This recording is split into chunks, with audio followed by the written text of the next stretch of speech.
Сочи обсуждают лучшие региональные практики. Дискуссия идет в рамках Российского инвестиционного форума. Здесь работает и делегация республики во главе с президентом. В повестке переговоры с представителями зарубежных и отечественных компаний.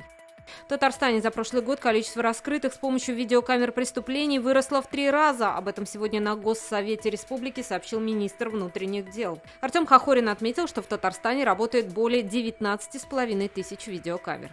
Детали будущего и технологии настоящего. В Челнах открылся Камский промышленный форум. Традиционно здесь участники представляют свои уникальные продукты в таких сферах, как энергетика, машиностроение и металлообработка.